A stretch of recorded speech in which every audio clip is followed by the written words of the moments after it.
Alors Momo, aujourd'hui on parle de l'épisode 16 de Daima. C'est parti.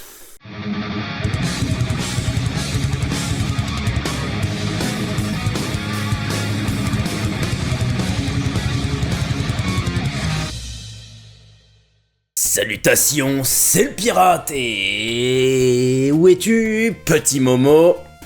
Bienvenue à bord de notre chaîne et aujourd'hui, review de l'épisode 16, on approche à la fin de la série, en tout cas si c'est pas saisonnal, ça sera 20 épisodes de quasi vide complet, hein, vous savez mon opinion là-dessus.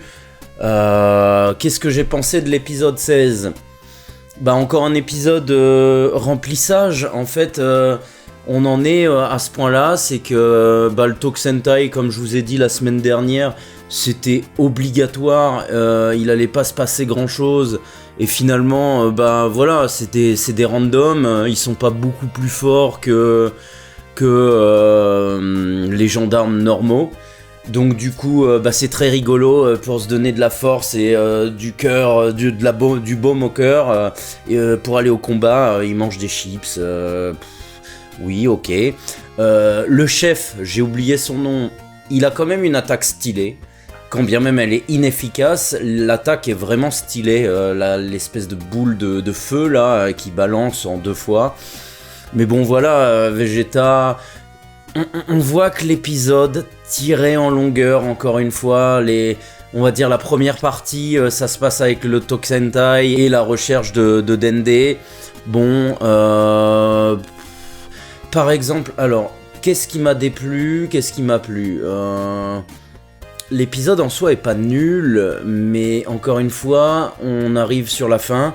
Comme je vous avais dit la semaine dernière, Goma... On le verrait qu'à la fin apparaître, bien évidemment c'est ce qui s'est passé, on l'a vu apparaître Alors déjà ça c'est une grosse frayeur que j'ai eue quand j'ai vu les cornes un peu violettes quand il se transforme, je me suis dit merde ils vont nous faire un John M. Babis et finalement non, c'est un gros catcheur, testostérone et stéroïdé au max, donc pourquoi pas. Degesu, en fait, fallait justifier la perte du personnage. Donc du coup, il est là avec son flingue. Alors ça, c'est peut-être la scène qui m'a le plus gonflé. En plus, ça dure longtemps. T'as Goku 2 minutes avant, qui recherche Dende avec ses 2 doigts sur le front. Il sent le ki de Dende. Très bien. Ils sont devant... Alors déjà, quand j'ai vu des vaisseaux et que ça se passait dans une base de vaisseaux, je me suis dit, oh non, pas une course-poursuite avec des vaisseaux. J'en ai marre des vaisseaux dans cette série. Et en fait, non. Il n'y a pas eu ça. T'as Degesu qui est avec le flingue comme ça, n'approchez pas ou je tue Dende. Et t'as tous les autres, tous les mecs de la Team Z en PLS total qui sont en mode oh non, qu'est-ce qu'on peut faire? Mais qu'est-ce qu'on peut faire? Appeler un super-héros? C'est pas comme si qu'on était des super-héros. Et du coup ça m'a saoulé parce que le pire du pire, bon on aura compris que Glorio les aime bien. Vous allez m'expliquer que Goku, 2 minutes avant, il sent le ki. Il peut se téléporter. Degesu, qui se prend le chapeau d'Ibis. Le temps que le chapeau d'Ibis arrive, Piccolo lui met une grosse rafale derrière la nuque. Et ça, c'est plus rapide qu'un Goku qui pourrait se téléporter et que l'autre n'ait même pas le temps de réfléchir, se prenne une droite, fin de l'histoire. Mais non, il fallait étirer... Mais vraiment étirer le scénario, comme avec le Tokusentai. Et là, fallait étirer le scénario pour mettre un moment de drama, une possible tuerie sur Dende. Et voilà, et ça m'a gavé. Mais je me suis dit, mais encore une fois. Et ça prouve qu'ils savent pas quoi faire de leur scénario. Et comme c'est pas officiel que c'est canon ou non, ils vont voir, ils vont jauger à la fin de la série si ça a été apprécié généralement ou non, et ils vont dire ah c'est pas canon, comme ça on peut justifier tout. Donc ça c'est un premier point. Deuxième point, voilà, en fait encore un épisode où on pouvait déjà rentrer dans l'action, on l'est pas. Et il y a eu cette perte de temps pour mettre l'œil et tout, pourquoi pas. Pourquoi il demande à la meuf là de lui mettre l'œil d'ailleurs, pourquoi il peut pas le faire lui-même, pourquoi pas. Mais ça perd du temps. En fait, cet épisode, c'était vraiment pour mettre en place les 4 autres épisodes suivants. Donc, l'épisode prochain, ça va être une majeure partie du temps, en tout cas si ça se passe sur un épisode, un combat de la Team Z face aux deux Majin pour contrer Arinsu. En fin d'épisode, je vois bien ça, le truc comme ça, fin d'épisode, t'as Goma qui va se ramener, qui va tarter tout le monde en 2 coups, et qui va calmer tout le monde et qui va dire voilà, le méchant c'est moi. Bon, maintenant on est au courant que le gros méchant de l'histoire c'est Goma. Voilà, on sait que c'est lui le boss final. Donc il y aura peut-être dans l'épisode suivant un combat où ils vont perdre et qui vont prendre une branlée monumentale. L'épisode suivant, l'avant-dernier épisode, ça va être la finalité du combat. Et puis épisode 20, on fait notre vœu et on redevient tous adultes et on rentre chez nous tranquille. Voilà, fin de l'histoire, ça va être ça. Mais comme disaient certains, ça pourra pas, quand bien même là on a de l'épique et tout dans les 3-4 prochains épisodes. Quand bien même l'épisode 20, je pense qu'il n'y a pas d'épique, hein. C'est retour à la maison, célébration, tout va bien, tout est génial. Peut-être un épisode clé qui fera un espèce de petit pont qui t'amène à DB Super. Mais ça ne pourra pas rattraper l'inactivité et la nullité, j'ai envie de dire, mais pas dans le fait que ça soit nul, mais dans ce qui se passe. Des événements, la nullité des événements. Donc si tu te tapes 16 épisodes où il se passe rien pour 4 épisodes plus ou moins épiques, et encore une fois, arrêtez de me sortir « Ah mais c'est parce que t'aimes les combats ». Bon, enfin bon, Dragon Ball, il y a du combat, il y a de l'épique, si t'enlèves ça et que t'es juste dans le contemplatif, mais même dans le contemplatif, il se passe rien, enfin...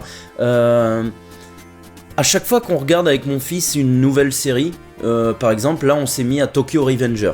Rien à voir avec Daima, on est d'accord, c'est violent, c'est ultra misogyne, c'est vulgaire, mais bordel, qu'est-ce que ça prend aux tripes, on a commencé, et il y a une intrigue, ça te donne envie, je connaissais, mais ça fait longtemps que je voulais regarder la série, et franchement on kiffe là depuis quelques épisodes, et vraiment, il n'y a que Dragon Ball où j'ai l'impression je me répète, mais qu'on excuse tout, que...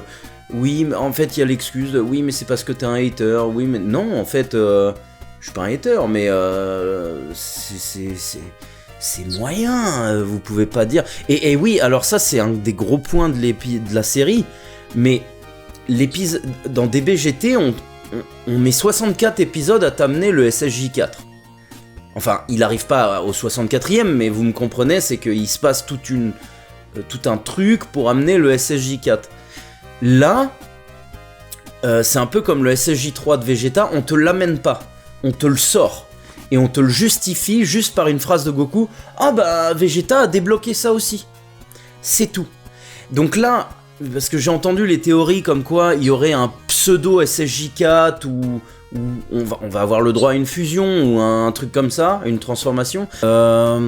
Une transformation qui arrive comme le SSJ3 ou comme Gohan Beast, par exemple, sans explication ou des explications parallèles comme ça sur le côté qui justifient plus ou moins, sans vraiment justifier le truc. Là, ça sera nul, parce que ce qu'ils n'ont pas compris dans ce cas-là, c'est que on veut bien des nouvelles transformations, mais faut la justifier, faut l'expliquer, faut dire pourquoi le personnage l'a achevé, pourquoi le personnage a réussi à acquérir cette transformation. Si c'est pour juste me mettre une transformation et dire ah bah comme ça tu pourras t'acheter un jouet derrière qui ressemblera à cette transformation, on s'en fout. Ça plaît qu'aux gamins, vraiment aux jeunes gamins ça.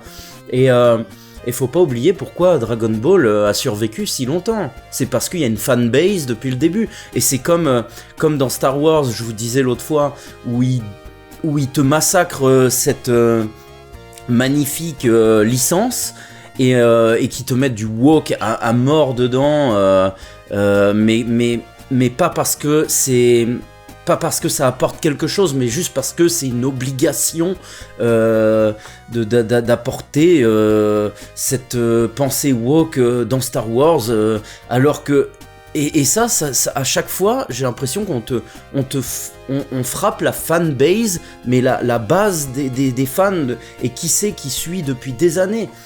Par exemple, c'est une parenthèse, hein, mais dans Star Wars, je suis pas convaincu que finalement... dans la communauté trans, homosexuelle, mais même eux, je suis même pas sûr qu'ils ont envie de se faire représenter dans Star Wars. C'est pas l'obligation ultime. Je m'en fous totalement qu'un Jedi soit trans, c'est pas le problème. Mais le problème, c'est que, est-ce que ça apporte quelque chose ? Non, pas spécialement. C'est idiot, c'est juste pour faire plaisir à quelqu'un ou une communauté. Et Dragon Ball, eh ben, je trouve que on part dans un délire un peu comme ça. C'est que maintenant, en fait, tout est ta gueule, c'est magique, tout est juste commercial. Et je pense que depuis que Toriyama est décédé, ça va être encore plus commercial, à moins que Toyotaro sorte ses boulettes sur la table, mais je pense il est pieds et poings liés, il pourra jamais faire ce qu'il veut. Donc la licence, à mon sens, est morte, quoi. Et maintenant, en fait, c'est juste l'aspect pécunier qui ressort de Dragon Ball. C'est que c'est pas méchant, Daima, c'est pas moche, c'est pas horrible à regarder. C'est juste chiant à regarder, c'est soporifique. C'est que y a pas quelque chose qui te tient, et faut arrêter de dire oui mais t'es pas le public visé. Bah pourquoi dans ce cas-là tu regardes aussi, connard? J'ai envie de dire, dans ce cas-là, si t'es pas le public visé, on a le droit d'être adulte et de kiffer des trucs d'enfant. Je l'ai déjà dit. Et le truc c'est que ces trucs d'enfants, moi j'en regarde plein et je kiffe avec mes gosses les regarder. Ça, c'est chiant, c'est juste long, c'est tiré sur la longueur, et il ne se passe rien. Et là, oui, on risque d'avoir un peu d'épique. Il y a enfin Piccolo qui risque de se battre un peu. Ça va être 3 épisodes, peut-être 2 épisodes, allez, un peu plus actifs. Et c'est pas, encore une fois, c'est pas que par le combat, mais c'est que de toute façon, on nous tease une finalité avec un combat Majin Buu, Majin Ku et Goma et machin. Donc finalement, le point central de toute cette histoire, bah c'est ça. Parce qu'en fait, on vient de sauver Dende. Ça n'a pas été très compliqué. Tu sais pas non plus pourquoi d'un coup Degesu fait ah ah, je veux être le roi du royaume des démons, donc je vole le Namek. Ok, il fait sa flippette depuis... Encore une fois, c'est pas amené. T'as pas l'impression que il a des plans derrière la tête depuis le début. Donc ça t'apporte un espèce de cliffhanger, mais tu t'en branles parce que de toute façon, on te l'a pas amené. Donc t'es là, oui, bon bah ok, Degesu, il pète sa petite durite. Oh bah Goma s'est senti trahi. Bon bah voilà, Goma est tout seul, il a le 3e œil, il va t'éclater tout le monde. Et puis fin de l'histoire. Et puis bon bah on va avoir quelques transformations, on va avoir des beaux combats, et puis fin de l'histoire, on rentre chez nous, tout le monde est redevenu adulte, et puis voilà. C'est pas terrible, en vrai, en soi. Voilà ce que je pouvais dire. Bon, c'est parti un peu partout, hein, mais vous comprendrez l'essentiel de ma thèse.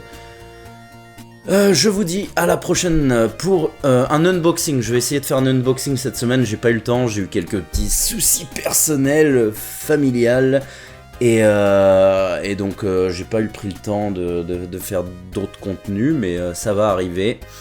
Et puis une review la semaine prochaine, on verra, on espère qu'il y aura un peu plus d'épique, et quelque chose qui nous tient en haleine, quoi. Donc voilà, salut, c'était le pirate. Et petit Momo, voilà.